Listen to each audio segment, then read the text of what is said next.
cracking, folks? Is I I CFK Crew here to bring you some more TEW 2016 WCW.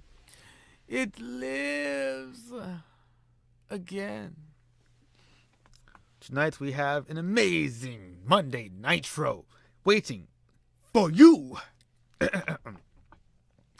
So, to begin the show, we have Gregory Helms and Jamie Noble taking on the Young Dragons as part of some opening cruiserweight action.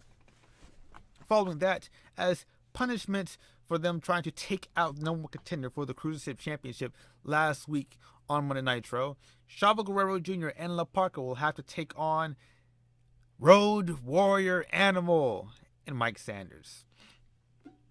We have the Artest, formerly known as Dustin Rhodes, formerly known as Goldust, now going by a new moniker of Gold Envy, will take on Ernest Miller in some action. Don't mind the heater. It's cold as fuck down here, man. Like, guys, you don't know. Well, you don't know. Hopefully it's not too loud. We have Lance Storm in his first title defense, taking on an international superstar of which we have not been given the name of yet. Interesting. We have Chuck Palumbo, Tony Mamaluke, and Julio De Niro, all members of Ted DiBiase's gang, taking on Sean O'Hare, the former tag team champion, along with Chuck Palumbo, CM Punk, and Colt Cabana. And then in our main event, we have the World Heavyweight Champion Booker T in singles competition against Canyon, who now wants to be referred to as Canyon of Wrath. Very interesting. We'll get back to you in a bit, child. Alright, we are back. Oh, wait a second. We're in Puerto Rico. Why?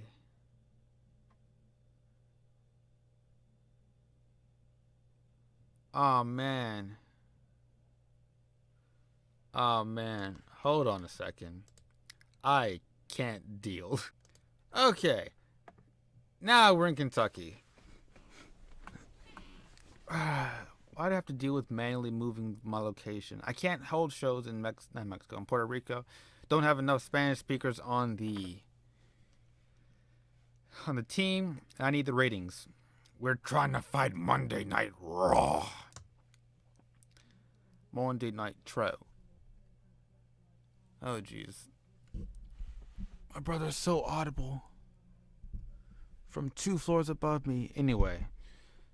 So, to start the pre-show, we have Jim Duggan defeating Jason Jett in 4:38 by pinfall with a running clothesline tackle. Decent showing from both of them. And then we have the Harris brothers beating C.W. Anderson and Nova in very quick work. Alright, now to the main show.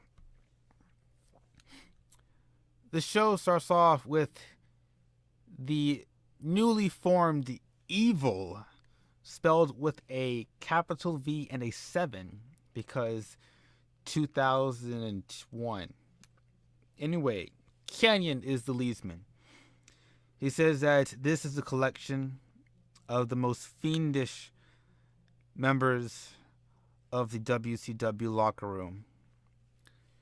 We are the 7 deadly sins, or at least we will be. There are more of us, and they are coming. They will be here, and you will fear them. By the way, Stacy Lust is Stacy Keibler, who was previously Sean Pride Stasiak's valet. Nevertheless, Canyon says, this is the beginning of the end for WCW. You never heeded my warnings, and now it will all come falling down, and sin and evil shall rise. But first, Diamond Dallas Page, your smile will be erased by wrath. The Goldust pops in by envy. Stasiak pops in by pride, and then Stacy by lust. Anyway, tonight I have a match against Booker T. He'll be the first one to see true evil. Just then, Eric Bischoff comes out with his assistant. He says, "Canyon, Canyon, Canyon." What? But you know what? I don't want to know. Okay, here's the thing. I have booked this match against Booker T tonight, but I want to make things interesting for the people, for the fans, right? Yeah, just cheer me. You love it. All right, Canyon. If you win against Booker T tonight, then you will face Booker T at Clash of Champions. Good luck. Bada boom. That's in that segment. Okay. Then, I forgot I added so many segments. In a bout that had decent wrestling but didn't have much heat, Gregory Helms and Jamie Noble defeated Young Dragons at 7:15 when Helms defeated Yin Yang by a pinfall with a vertebraker. I don't know why I say vertebraker like that, but hey. Gregory Helms is, Noble. Noble. Decent. Alright. After the match, Yun and Kaz are walking backstage arguing amongst themselves as Road Warrior Animal and Mike Sanders come out getting ready for their match. Okay. Before the match starts, we cut to, while they're walking out, we cut back to Eric Bischoff's office where Diamond Dallas Page walks in. Page says, "Hey, boss Bischoff, I understand you're running the place right now. You're doing a lot of things for the people. Well, I'm the people's champ. And I would think it would be in the best interest for you and the people if you didn't allow those freakazoids to keep attacking me. All right? Now, I keep a smile on my face. There should be like a little ding about this whole situation. But I'm not sure if I will be able to survive getting beat up every week. I mean, Canyon took me out for a month. He made me have to drop my United States Championship. And as much as I want to get back at him, I understand sometimes you're outnumbered. Sometimes you got to bide your time. So, Eric, I'm asking you, please, keep security up. You know, just then Booker T also comes out.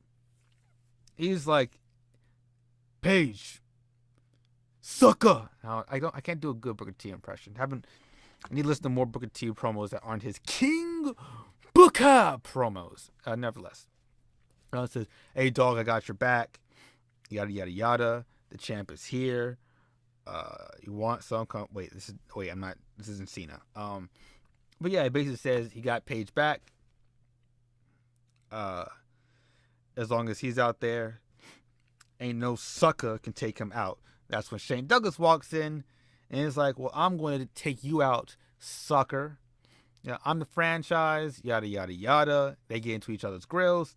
Also, Lance Storm, just like everyone's like arguing, bickering. Lance Storm just walks in quietly. He says, "Bischoff, who is my opponent this evening?" Bischoff says, "It's a surprise, but I promise you, he's not American." So there, can you leave? I already have a lot to deal with. Lance said, "Can you just tell me?" Whisper in his ear. Lance has a very peculiar look on his face, but he's like, whatever. Walks out while everyone else is still bickering. Okay? Then back at the ring. In a decent match, Road Warrior Animal and Mike Sanders defeated Chavo Guerrero Jr. and La Parca in 7:38 when Animal defeated La Parca by pinfall with a power bomb.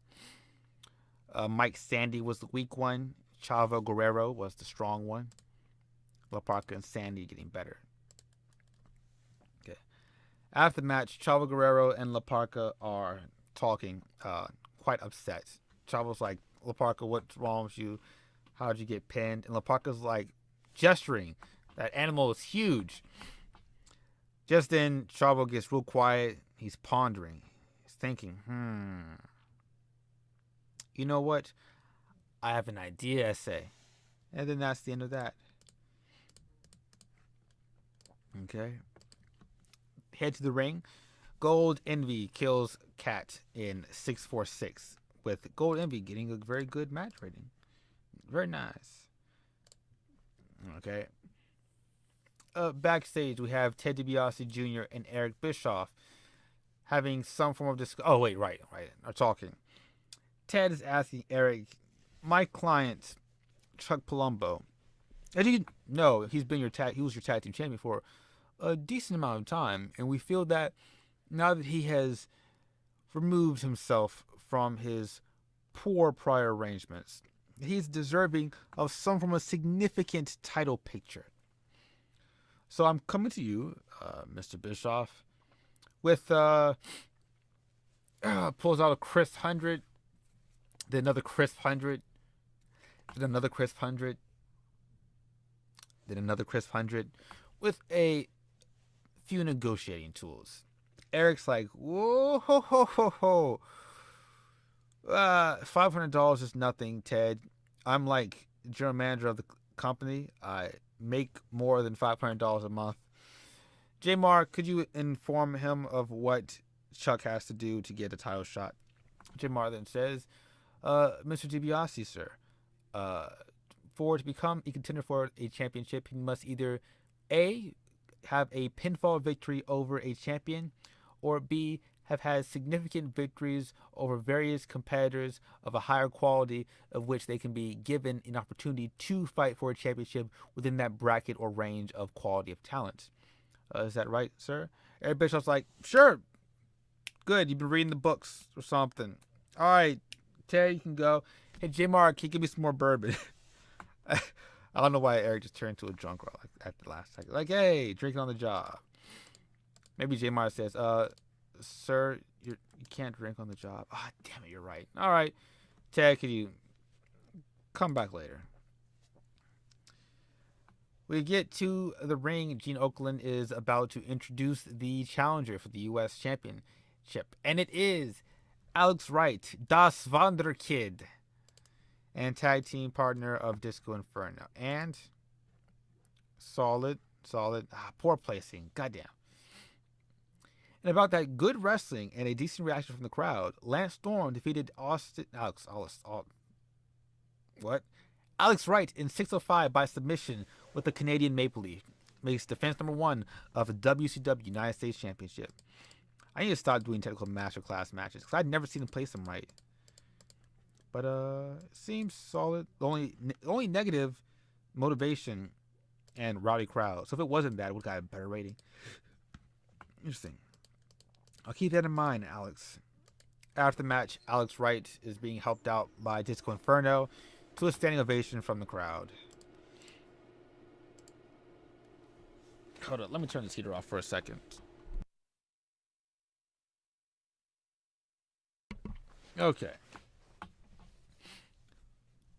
For the next match, in a bout that had decent wrestling but didn't have much heat, Sean O'Haire, Punk, and Cabana defeated Chuck Palumbo and the FBI in 7:43 when O'Haire defeated Julio De Niro by pinfall with a fast roll-up. Punk was the weak one? And O'Haire? That's so strange. But yeah, Sean O'Haire's getting better. Okay. After the match, the team of O'Haire, Cabana, and Punk are celebrating, looking at a very upset DiBiase and Palumbo. And then head to the main event in a superb match. Booker T defeated Canyon of Wrath in 10:52 by pinfall with not a handful of tights. Supposed to have been Canyon of Wrath defeated Booker. Booker T defeated Canyon of Wrath when Canyon was disqualified by Stasiak running in and attacking Booker. Booker had a great rating. Canyon was okay. Okay. All right, so this one, let's see if I remember how to say this. All right. So, as I said, Stasiak runs in, attacks Booker. So now Booker and Canyon are not Booker and Canyon. Stasiak and Canyon are putting the butt to Booker. Boots to Booker. Then Paige runs out, try to even the odds. And then Dustin runs out to get the advantage. And then Canyon runs, not Canyon. Then Shit. Then Douglas runs out. I should have ordered them the way they came out. Douglas comes out, taking advantage to attack Booker T. That's when Hugh Morris comes out, who was having a mini feud with Shane Douglas to help out even the odds. But it's still not enough. It's not until From the Raptures, the Icon, Stang, comes down with a baseball bat until beats the fuck out of the heels. And the show ends with Booker, DDP, Hugh Morris, and Sting standing tall. Yes. That's what happens. 79. Up in 27, down in 3. 27 up, 3 down. That was so hard for me to say for some reason. Norman's back from his little time off. Good. Major negative. Gimmick change? Yeah, let me change this gimmick. That will probably help out with his poor momentum. Let's see. Old school face. Yeah, old school face. I'll change it. Ernest, do you need... Not Eric. Ernest. You need a minor negative. You're fine. Alright. Okay, folks. That is it for today. Thanks for watching. Oh, wait. Let me just check this. Norman's back. Rating 1052. And Booker T. Colt Cabana. Good kid. Alright. Matter of fact, I haven't checked my creative meeting in a while. Booker T. Top draw. Ric Flair. Next. DDP. Next. Stang. Next. Jeff. Next. Big Things. Ray and Mama Luke. Prospects. Ray, Punk, Crowbar, Hayashi, and Mama Luke. Talkers. Rick. Dusty. Booker. Page and Bischoff. Showstoppers. Ray, Booker, Rick. Stang, Page. Generals. Ray, Rick, Lance, Chavito, and Jarrett, Hot, Book, Jeff, Stasiak, Envy, O'Hare, Not, Norman, Yun, Yang, the Harrises, and Kaz. Time to Klein, Stang, Page, Duggan, Clark, and Booker. Booker has just started. Clark is in the early years. Page and Sting are definitely in the decline. And Duggan is mid-decline. Yeah, mid-decline. Sting, yeah. And then in Hidden Gems Around the World, Cena, Nowinski, Joey Legend, Michelle Starr, and Matt Stryker. I'm not signing Cena. I think I said it before, but just in case. All right. Thanks for watching, folks, and peace.